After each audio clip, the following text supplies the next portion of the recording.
Good morning friends. आशा करते हैं कि आप लोग बुद्धा कोचिंग के ऑनलाइन पोर्टल के साथ पेट एग्ज़ाम की तैयारी कर रहे होंगे। आपको विगत दिनों में पेट के बहुत सारे कंटेंट जो है बुद्धा ऑनलाइन पोर्टल के थ्रू जो है आपको अवेलेबल कराए जा रहे हैं। उसी क्रम में, उसी श्रृंखला में हम लोग आज करंट अफेयर्स यानी समसामयिकी के कुछ प्रश्न जो बहुत महत्वपूर्ण हैं परीक्षा के लिए, पेट या किसी भी जो विगत आपकी परीक्षाएं होंगी, आगामी आपकी परीक्षाएं होंगी, उसके लिए बहुत ही महत्वपूर्ण होने जा रहा है। तो आइए अधिक समय न लेते हुए सीधे हम लोग प्रश्नों पर आते हैं। पहला प्रश्न देखते हैं।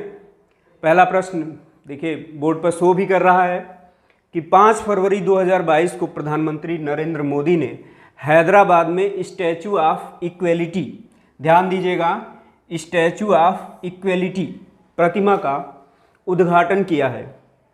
यह प्रतिमा किसकी है? यहाँ पर उन महापुरुषों के नाम दिए गए हैं, आपको सही उत्तर का चयन करना है। पहला उत्तर है स्वामी विवेकानंद, दूसरा उत्तर है रामानुजाचार्य, तीसरा उत्तर है राजा राम मोहन राय और चौथा उत्तर है स्वामी दयानंद सरस्वती। तो स्टैचू ऑफ इक्वेलिटी जो है ये रामानुजाचार्य की प्रतिमा है और इसका इनॉर्गेशन जो है प्रधानमंत्री नरेंद्र मोदी द्वारा कहाँ किया गया है? हैदराबाद में किया गया है। ठीक है। इससे पहले जो स्टैचू ऑफ यूनिटी है वो सरदार वल्लभ भाई पटेल की प्रतिमा है और वो गुजरात में उसका जो है उसको लगाया गया है। दूसरा क्वेश्चन, जुलाई 2021 में केंद्र सरकार द्वारा गठित नए मंत्रालय का नाम क्या है? देखिए ये प्रश्न इसलिए रखा गया है कि बहुत सारी परीक्षाओं में पूछा गया है। जुलाई 2021 में केंद्र सरकार द्वारा गठित नए मंत्रालय का नाम क्या है? तो देखिए जो वर्तमान सरकार है ये NDA 2 है, नेशनल डेमोक्रेटिक अलायंस, इसका दूसरा कह लीजिए दूसरी बार इसने सरकार बनाया है।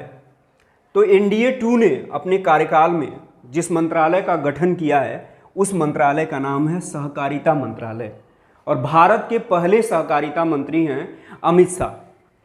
लेकिन NDA 1 जो नरेंद्र मोदी की पहली सरकार थी उसमें जो गठित मंत्रालय था उस मंत्रालय का नाम था जल शक्ति मंत्रालय।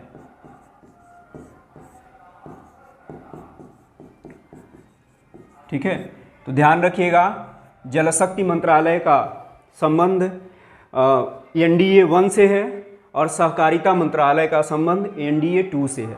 और वर्तमान में सहकारिता मंत्री, भारत के पहले सहकारिता मंत्री कौन है? इनका नाम है अमित शाह। ठीक है, अगले क्वेश्चन पे आते हैं।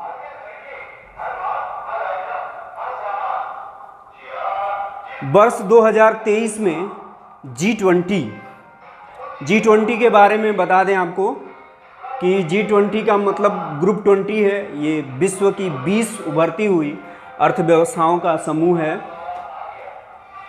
जिसका आयोजन 2023 में भारत में होने जा रहा है। और भारत के किस राज्य या केंद्र शासित प्रदेश में इसे आयोजित किया जाएगा, उन केंद्र शासित प्रदेशों का नाम इस बोर्ड पर डिस्प्ले किया जा रहा है। पहला हिमाचल प्रदेश है, दूसरा उत्तराखंड है, तीसरा जम्मू कश्मीर है और चौथा दिल्ली है। देखिए शुरुआत में जब भारत को अध्यक्षता मिली तो भारत ने घोषणा कर दिया कि जो G20 का 2023 का सम्मेलन होगा उसे हम जम्मू कश्मीर में आयोजित करेंगे।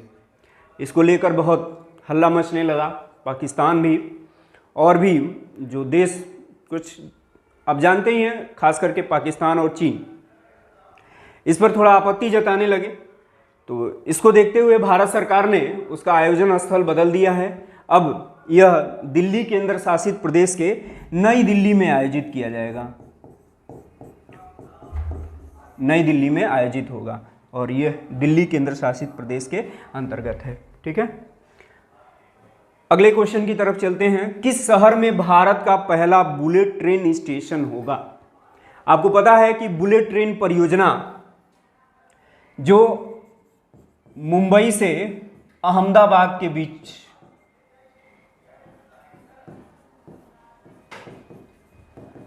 बीच शुरू की जाएगी। इसे जो है प्रोजेक्ट डायमंड का नाम दिया गया है, हीरक परियोजना का नाम दिया गया है। बुलेट ट्रेन की जो परियोजना भारत में चलने वाली है, शुरू होने वाली है, उसे हीरक परियोजना का नाम दिया गया है।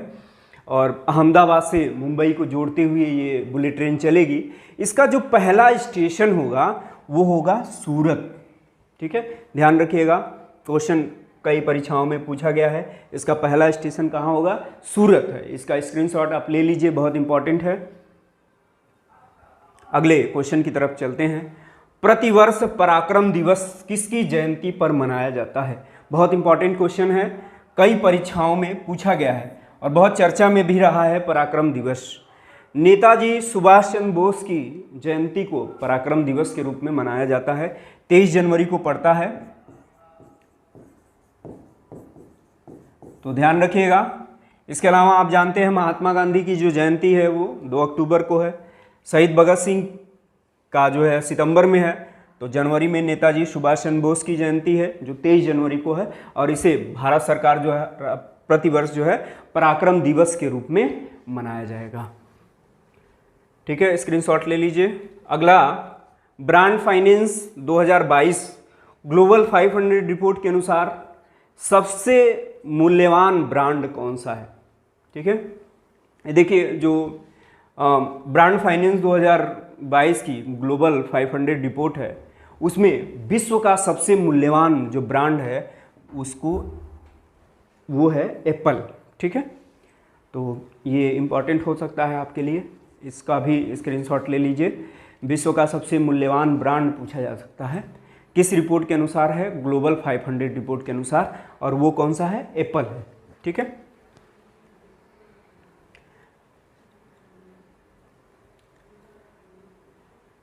भारत वन स्थिति report 2021 Indian state forest report 2021 के अनुसार वन क्षेत्रफल में वृद्धि वाला शीर्ष राज्य कौन सा है?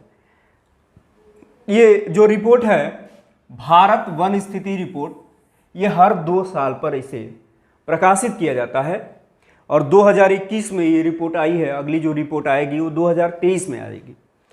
तो इस रिपोर्ट के अनुसार वन क्षेत्रफल में सर्वाधिक वृद्धि किस राज्य में हुई है? उन राज्यों का नाम, 4 राज्यों का नाम दिया गया है, जिसमें आंध्र प्रदेश है, तेलंगाना है, उड़ीसा है, कर्नाटक है। तो आपको बता दें कि सबसे ज़्यादा वन क्षेत्र की वृद्धि हुई है आंध्र प्रदेश में। ठीक है, भारत वन स्थिति रिपोर्ट 2021 के अनुसार। बहुत इंपॉर्टेंट क्वेश्चन है और इसका स्क्रीनशॉट ले लीजिए, परीक्षा में आ सकता है। ठीक है, चलते हैं नेक्स्ट क्वेश्चन की तरफ। 2022 के लिए विश्व आर्द्रभूमि दिवस की थीम क्या थी? ठीक है, देखिए जो विश्व आर्द्रभूमि दिवस है ये बहुत चर्चा में रहता है। सबसे पहले ये जान लेते हैं कि ये आर्द्रभूमि दिवस है क्या और इसकी शुरुआत कहाँ से हुई। तो 2 फरवरी 1971 को ईरान का शहर है रामसर में एक सम्मेलन हुआ, और वो सम्मेलन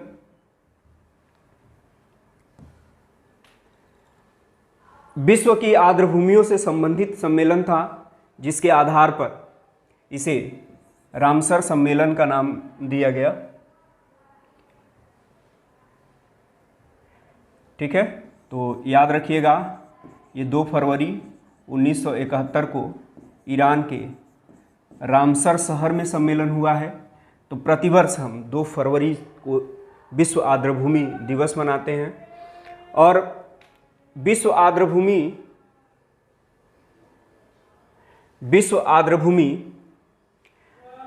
जो दिवस मनाया जाता है, इसमें जो हम 75वें स्वतंत्रता दिवस मना रहे हैं, जिसको आज़ादी का अमृत महोत्सव नाम दिया गया है, इस आज़ादी के अमृत महोत्सव के वर्ष में हमने भारत में 75 रामसर साइट बना लिए हैं। कुल कितने रामसर साइट हो गए हैं भारत में?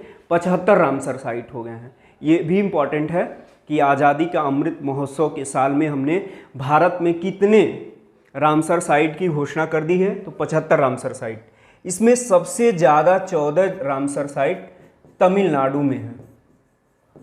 याद रखिएगा कितने हैं? सबसे ज़्यादा रामसर साइट किस राज्य में है? तमिलनाडु में है। दूसरे सर्वाधिक रामसर साइट यूपी में है। इनकी संख्या कुल 10 है। तो जो 2022 के लिए विश्व आर्द्रभूमि दिवस 2 फरवरी को मनाया गया, उसकी थीम थी wetland action for people and nature. तो ऑप्शन होगा आपका डी, बहुत इंपॉर्टेंट है। और ये देखिए, ये 75 जो है रामसर साइट, ये भी आपके एग्जाम में आ सकता है। सबसे ज़्यादा रामसर साइट तमिलनाडु में है, दूसरे सर्वाधिक रामसर साइट उत्तर प्रदेश में है। इसका आप डेफिनेटली इसका जो है स्क्रीनशॉट ले लीजिए, ठीक है। चलते हैं अगले क्वेश्चन की तरफ। अगस्त 2021 में प्रधानमंत्री नरेंद्र मोदी ने उत्तर प्रदेश के किस जिले से प्रधानमंत्री उज्ज्वला योजना 2.0 की शुरुआत की? ठीक है, देखिए अगस्त 2021 में प्रधानमंत्री नरेंद्र मोदी ने उत्तर प्रदेश से प्रधानमंत्री उज्ज्वला योजना 2.0 की शुरुआत की है। और इसमें आपसे पूछा यह जा रहा है कि इसकी शुरुआत उत्तर प्रदेश के किस जिले से हुई है। तो सबसे पहले हम लोग जान लेते हैं कि जो प्रधानमंत्री उज्ज्वला योजना है, ये एलपीजी वितरण की योजना है और विश्व की सबसे बड़ी एलपीजी वितरण योजना है। इसे 1 मई 2016 को शुरू किया गया था और 1 मई 2016 को बलिया जिले से शुरू किया गया। बलिया उत्तर प्रदेश में है। उस समय सर्वे में पाया गया था कि बलिया में सबसे कम एलपीजी कनेक्शन है, तो बलिया से ही शुरू किया गया। और प्रधानमंत्री उज्ज्वला योजना का जो लक्ष्य निर्धारित किया गया, ये लक्ष्य था कि धुआं मुक्त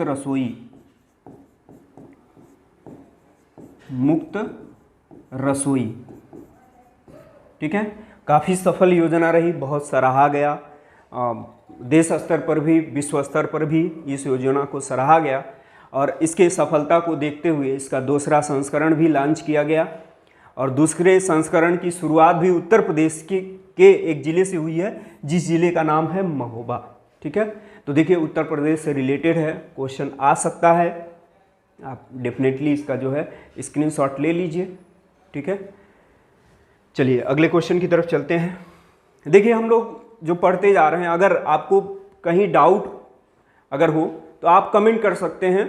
हम अगले वीडियो में आपके किसी प्रकार के प्रश्न का उत्तर दे सकते हैं या फिर जो आपका डाउट होगा उसको हम लोग क्लियर कर सकते हैं, ठीक है। तो अमृत सरोवर के निर्माण में किस राज्य का प्रथम स्थान है? देखिए अमृत सरोवर जो है वो राज्यों से कहा गया है कि जो आपकी वाटर बॉडीज़ है, जो आपके जल संग्रहण क्षेत्र हैं, उसे आप पुनर्जीवित करेंगे, पुनर्स्थापित करेंगे। और इसके लिए योजना चलाया गया जिसका नाम है अमृत सरोवर। तो अमृत सरोवर के निर्माण में उत्तर प्रदेश का प्रथम स्थान है। और उत्तर प्रदेश में पूछा जा सकता है कि उत्तर प्रदेश का पहला अमृत सरोवर किस जिले में स्थापित किया गया, तो उस जिले का नाम है रामपुर। रामपुर जिले में उत्तर प्रदेश का प्रथम अमृत सरोवर जो है वो बनाया गया, ठीक है। नेक्स्ट क्वेश्चन की तरफ चलते हैं, इसका स्क्रीनशॉट ले लीजिए। अगला जो क्वेश्चन है, राजपथ का नया नाम क्या है, ठीक है। तो देखिए बहुत चर्चा में रहा है, आने की बहुत ज़्यादा संभावना होगी, ठीक है। और इस प्रश्न को बनाते समय हम लोगों ने ये ध्यान रखा है कि थोड़ा सा ऑप्शन आपको कंफ्यूज करे। तो देखिए ऑप्शन क्या रखा गया है, पहला रखा गया है अटल पथ, जो बहुत मान लीजिए अटल बिहारी वाजपेयी पूर्व प्रधानमंत्री रहे हैं। दूसरा स्वराज पथ रखा गया, तीसरा महामना और चौथा जो है कर्तव्य पथ। तो बहुत सारे लोगों को इसका उत्तर पता होगा कि राजपथ का जो नया नाम है वो क्या रखा गया है, कर्तव्य पथ, ठीक है। देखिए जो राजपथ नाम था ये अंग्रेजों द्वारा दिया गया था, वो उसको किंग्सवे कहते थे। इंडिया गेट से लगाए राष्ट्रपति भवन तक की जो सड़क थी उसे किंग्सवे के नाम से जाना जाता था और इसी का हिंदी रूपांतरण जो है वो राजपथ है। तो अंग्रेजों द्वारा दिया गया नाम था। अब जो है भारतीयों द्वारा जो दिया गया नाम है वो है कर्तव्य पथ। ठीक, नेक्स्ट क्वेश्चन लेते हैं। खारे पानी से जलने वाली भारत की पहली लालटेन। ठीक, सुन के थोड़ा सा आपको नया लगा होगा, बहुत नया क्वेश्चन है, पूछने की बहुत संभावना हो सकती है। खारे पानी से जलने वाली भारत की पहली लालटेन, यानी खारे पानी का मतलब है समुद्री जल से जलने वाली भारत की पहली लालटेन कौन सी है। ठीक है, तो इस लालटेन का नाम है रोशनी। याद रखिएगा, इसका स्क्रीनशॉट ले लीजिए कि खारे पानी से जलने वाली भारत की पहली लालटेन जो है वो रोशनी है। नेक्स्ट क्वेश्चन की तरफ चलते हैं। अटल ब्रिज बहुत चर्चा में रहा है। अटल ब्रिज, इसका उद्घाटन किया गया और यह अटल ब्रिज जो है वो किस नदी पर बनाया गया है, किस नदी पर इस ब्रिज को बनाया गया। इसका उद्घाटन अहमदाबाद में किया गया। तो देखिए, चिनाब नदी तो गुजरात में बहती नहीं है, सतलज नदी भी गुजरात में नहीं बहती है, नर्मदा और साबरमती नदी है। अगर आपको थोड़ा सा मैं पता होगा तो आप जानते होंगे कि अहमदाबाद जो है वो साबरमती के किनारे बसा हुआ है, क्योंकि गांधी जी ने अपना आश्रम भी वहीं बनाया था, इसीलिए इन्हें साबरमती का संत कहते थे। तो अटल जो ब्रिज बनाया गया है ये किस नदी पर बनाया गया है, साबरमती नदी पर। इसके साथ ही एक प्रश्न को और ध्यान रखिएगा कि जो अहमदाबाद शहर है वो किस नदी के किनारे बसा हुआ है, उस नदी का नाम है साबरमती नदी। ठीक है, चलिए अगला क्वेश्चन लेते हैं। एनसीआर नेशनल कैपिटल रीजन की तर्ज पर एससीआर स्टेट कैपिटल रीजन के गठन की घोषणा करने वाला राज्य कौन सा है। ठीक है, तो आपको देखिए विकल्प दिए गए हैं। दिल्ली, बी है उत्तर प्रदेश, सी है हरियाणा और डी है पंजाब। तो जो नेशनल कैपिटल रीजन है ये दिल्ली और उसके आसपास के जो शहर लगते हैं उन्हें कहा जाता है। एनसीआर का हिस्सा जो है पंजाब में भी है, एनसीआर का हिस्सा आपके हरियाणा में भी आता है, राजस्थान में भी आता है और एनसीआर का हिस्सा उत्तर प्रदेश में भी आता है। तो जाहिर सी बात है कि दिल्ली जो है, जब दिल्ली में ऑलरेडी एनसीआर है ही, तो दिल्ली जो है एससीआर की घोषणा नहीं करेगी। दूसरा जो है विकल्प उत्तर प्रदेश है, तो उत्तर प्रदेश सरकार ने ही एनसीआर की तर्ज पर एससीआर के गठन की घोषणा की है। बहुत इंपॉर्टेंट क्वेश्चन है, क्योंकि उत्तर प्रदेश से रिलेटेड है। तो उत्तर प्रदेश का जो जीके है उत्तर प्रदेश की परीक्षाओं के लिए बहुत इंपॉर्टेंट रहता है। आप इसका भी स्क्रीनशॉट ले लीजिए। अगले प्रश्न की तरफ चलते हैं। भारत का पहला स्वदेशी विमानवाहक पोत कौन सा है। भारत का पहला एयरक्राफ्ट कैरियर कौन सा है, बहुत चर्चा में रहा है। देखिए, पहला ऑप्शन दिया गया है आईएनएस विराट, दूसरा ऑप्शन दिया गया है आईएनएस विक्रांत, तीसरा ऑप्शन दिया गया है आईएनएस शौर्य, चौथा ऑप्शन दिया गया है आईएनएस प्रबल। तो आप जानते हैं कि भारत आईएनएस विक्रांत जो जहाज है वो पहले रसिया से प्राप्त किया था। उस जहाज को नौसेना ने रिटायर कर दिया। बाद में वो जहाज इतना चर्चित था कि दोबारा भारत ने कहा कि हम स्वदेशी जहाज बनाएंगे जिसका नाम देंगे आईएनएस विक्रांत। तो भारत का पहला स्वदेशी विमानवाहक पोत है आईएनएस विक्रांत। बहुत इम्पॉर्टेंट है, बहुत सारी परीक्षाओं में इसे पूछा गया है और आगामी परीक्षाओं में इसे पूछा भी जाएगा। एनसीआरबी की रिपोर्ट में देखिए, NCRB national crime report bureau की रिपोर्ट में हत्या के सर्वाधिक केस किस राज्य में दर्ज किए गए हैं। ठीक है, बहुत जरूरी है। एनसीआरबी की जो रिपोर्ट आई है इसमें हत्या के सर्वाधिक केस जो है ये पाया गया है कि उत्तर प्रदेश में दर्ज किए गए हैं। ठीक है, रिपोर्ट बहुत मायने रखती है, बहुत सारी परीक्षाओं में पूछा जाता है। ठीक है, नेशनल क्राइम रिपोर्ट ब्यूरो। ठीक है, तो इसकी रिपोर्ट में ये पाया गया कि हत्या के सर्वाधिक केस जो है उत्तर प्रदेश में दर्ज किए गए हैं। देश का सबसे बड़ा रबर डैम का उद्घाटन किया गया है। तो भारत का जो सबसे बड़ा रबर डैम है ये गया में बनाया गया है और गया में इसे फल्गु नदी पर बनाया गया है। आपको पता है कि गया जो है वो बौद्ध धर्म के लिए भी आस्था का केंद्र है और हिंदू धर्म की भी आस्था वहाँ से जुड़ी हुई है। पितृपक्ष के दौरान लोग पितरों का तर्पण करने जाते हैं वहाँ पर। तो ज़रूरत महसूस हो रही थी कि जो फल्गु नदी बहती है उसमें पानी बहुत कम रहता है, तो जो उनको पूजा अर्चन के लिए पानी की ज़रूरत पड़ती थी नदी के, वो नहीं मिल पाता था। तो इसीलिए उसे रबर डैम उस पर बना दिया गया। और याद रखिएगा, यह जो है गया या बोध गया वो बिहार में बनाया गया है। ये देश का सबसे बड़ा रबर डैम है। IAF Indian air force MiG-21 bison विमान की सभी स्क्वाड्रन सेवा मुक्त करने की घोषणा की है। ठीक है, इंडियन एयरफोर्स MiG-21 बाइसन, ये देखिए MiG-21 बाइसन जो है वो बहुत चर्चा में रहा है। जो बालाकोट की एयर स्ट्राइक हुई थी उसमें MiG-21 विमान को उड़ा रहे थे विंग कमांडर अभिनंदन वर्तमान, और इसी विमान से उन्होंने F-16 को मार गिराया था, जो अमेरिका का था, जो अमेरिका के एक तरह से कह लीजिए बहुत रिवाइज्ड जनरेशन का क्राफ्ट था, और उसे मार दिया किसने? अभिनंदन वर्तमान ने MiG-21 से मार दिया। तो MiG-21 जो है विमान, ये रसिया से भारत को मिले थे। अब इस विमान की सभी स्क्वाड्रन को सेवा मुक्त करने का लक्ष्य रखा गया है कि इसे 2025 तक पूरी तरह से जो है रिटायर कर दिया जाएगा सभी स्क्वाड्रन को। ठीक है, आइए हम लोग जो है करंट अफेयर्स के कुछ कंटेंट को ले लेते हैं जो आपके लिए बहुत इंपॉर्टेंट है। सारा जो है स्पोर्ट न्यूज़ है, आपके लिए बहुत फ़ायदेमंद होगा। आगामी जो पेट एग्ज़ाम है उससे, खेलों से आप जानते ही हैं प्रश्न पूछे जाते हैं, और इसी क्रम में हम आपको जो यहाँ पर स्लाइड्स देख रहे हैं इसमें उन फैक्ट्स को बहुत अच्छे तरीके से प्रस्तुत किया गया है। बहुत प्रेजेंटेबल है, बहुत इजी है, इजी टू लर्न है। तो आइए इसको एक्सप्लेन करते हैं।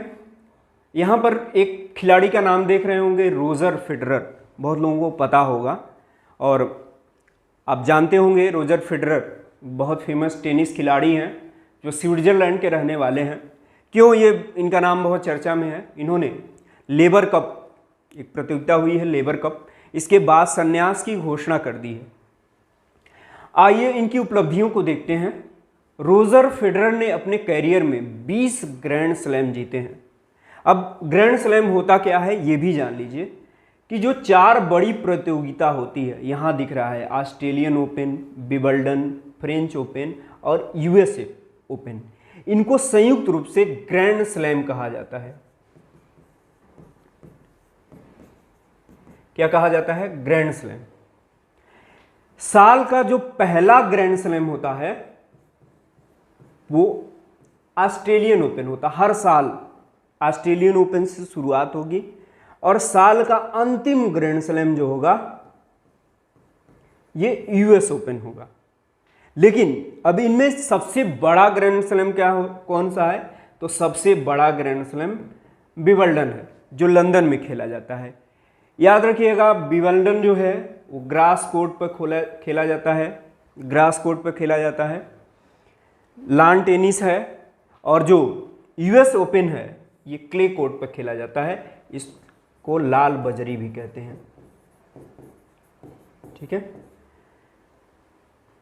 अब आइए देख लेते हैं कि रोजर फेडरर की इन ग्रैंड स्लैम में क्या उपलब्धियां रही हैं। तो रोजर फेडरर ने 6 ऑस्ट्रेलियन ओपन जीता है, 8 विंबलडन जीता है, 1 फ्रेंच ओपन जीते हैं और 5 यूएस ओपन जीते हैं। तो टोटल इनके ग्रैंड स्लैम कितने हैं? 20 ग्रैंड स्लैम हैं। लेकिन सर्वाधिक ग्रैंड स्लैम 22 ग्रैंड स्लैम जीतने वाले खिलाड़ी का नाम है राफेल नडाल। ठीक है, दुनिया का सर्वाधिक ग्रैंड स्लैम जीतने वाला खिलाड़ी कौन सा है? उसका नाम है राफेल नडाल। कितना जीता है? 22 ग्रैंड स्लैम जीता है। और रोजर फेडरर का वो जो है एक तरह से कह लीजिए बहुत धुर प्रतियोगी भी थे, प्रतिस्पर्धी थे। इनके साथ ही लेबर कप में जोड़ी बनाकर खेले थे। रिटायरमेंट के बाद दोनों लोग भावुक हो गए थे। आप तमाम जो है न्यूज़ में देखे होंगे, इन सब चीज़ों को, तो बहुत इंपॉर्टेंट है, आप इसका स्क्रीनशॉट ले लीजिए। ठीक है, रोजर फेडरर जो है स्विट्ज़रलैंड के टेनिस खिलाड़ी रहे हैं, लेबर कप के बाद संन्यास ले लिए हैं, 20 ग्रैंड स्लैम इन्होंने जीता है, और कौन कौन से ग्रैंड स्लैम है यहाँ दिया गया है, आप इसका स्क्रीनशॉट ले लीजिए। ठीक है, फिर नेक्स्ट कंटेंट की तरफ चलते हैं।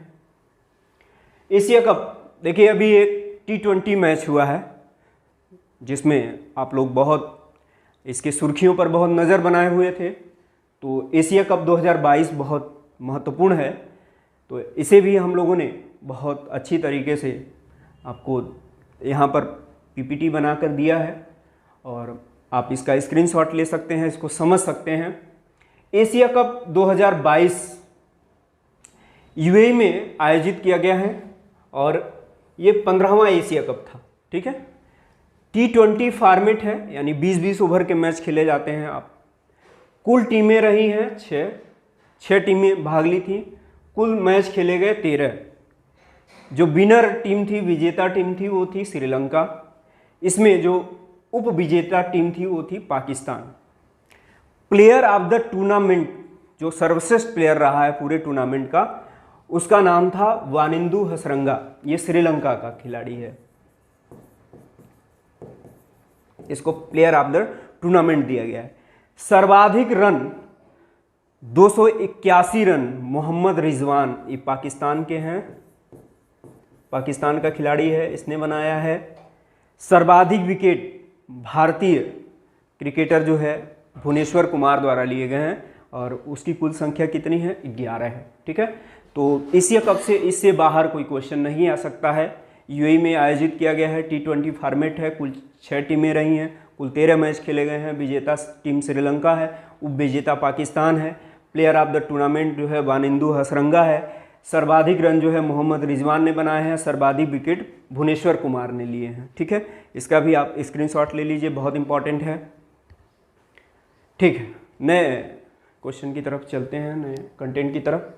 US ओपन, अभी देखिए ग्रैंड स्लैम की बात हम लोग कर रहे थे। US ओपन 2022 पुरुष एकल विजेता, ज़्यादातर एकल ही पूछा जाता है, तो पुरुष एकल जो विजेता रहे हैं इनका नाम है नोवाक जोकोविच, और ये किस देश के खिलाड़ी हैं, ये सर्बिया के खिलाड़ी हैं, नोवाक जोकोविच। महिला एकल विजेता एलेना रिबानिका रही हैं, और ये किस देश की हैं, ये कजाकिस्तान की हैं। ठीक है, तो US ओपन 2022 का देख लीजिए। पुरुष एकल विजेता नोवाक जोकोविच सर्बिया के हैं, महिला एकल विजेता एलेना रिबानिका जो कजाकिस्तान की हैं। ठीक है, आइए स्क्रीनशॉट ले लीजिए। विंबलडन ओपन, आपको बताया भी कि सबसे बड़ा ग्रैंड स्लैम है, लंदन में खेला जाता है, लंदन के ग्रास कोर्ट में खेला जाता है। तो विंबलडन ओपन 2022 के जो विजेता हैं, पुरुष एकल विजेता, इनका नाम है कार्लोस अल्कारेज, और ये किस देश के हैं, स्पेन के हैं। महिला एकल विजेता ईगा स्वीटेक, और ये पोलैंड की खिलाड़ी है। ठीक है, तो इसका भी आप स्क्रीनशॉट ले लीजिए। अगला है, चलिए अगला जो थोड़ा सा अलग है content, lieutenant general Anil Chauhan Bharat के नए CDS बनाए गए हैं। ठीक है, जो लेफ्टिनेंट जनरल अनिल चौहान भारत के दूसरे CDS हैं। पहले CDS जो विगत 8 दिसंबर 2021 को कन्नूर में एक हेलीकॉप्टर क्रैश में इनकी मृत्यु हो गई, सपत्नी उस हेलीकॉप्टर क्रैश में दिवंगत हो गए। जनरल बिपिन रावत थे पहले भारत के पहले CDS। उसके बाद लगभग 9 महीनों तक जो है ये पद खाली था, फिर इस पर जो नियुक्त किया गया है, पहले CDS नियुक्त करने की जो नॉर्म्स थे उसमें ये था कि 4 स्टार जनरल को ही हम क्या बनाएंगे, CDS बनाएंगे, लेकिन फिर उसमें संशोधन किया गया, नहीं 3 स्टार जनरल भी इसमें क्या हो सकते हैं, भारत के CDS बन सकते हैं। तो जो लेफ्टिनेंट जनरल अनिल चौहान है ये 3 स्टार जनरल हैं, क्योंकि लेफ्टिनेंट जनरल है, अगर जनरल रहते तो 4 स्टार जनरल हो जाते। 11GR यानी गोरखा रेजिमेंट से रिलेटेड हैं। इससे पहले वाले भी गोरखा से ही थे। सैन्य मामलों के विभाग के सचिव का काम भी ये देखेंगे। और आपको पहले भी बताया गया कि 3 स्टार जनरल हैं ये, और इनको 4 स्टार जनरल बना दिया गया है, यानी CDS बना दिया गया है। ठीक है, अब देखिए, आप सोच रहे होंगे क्या 4 स्टार से भी ऊपर कोई स्टार होता है? कभी कभी 5 स्टार जनरल भी बनाए जाते हैं, जिनको फील्ड मार्शल कहा जाता है। अब तक 2 फील्ड मार्शल बनाए गए हैं भारत में। पहले जो फील्ड मार्शल थे KM करियप्पा, और दूसरे फील्ड मार्शल रहे हैं जनरल मानेकशॉ। तो 5 स्टार जनरल को फील्ड मार्शल कहा जाता है। आइए,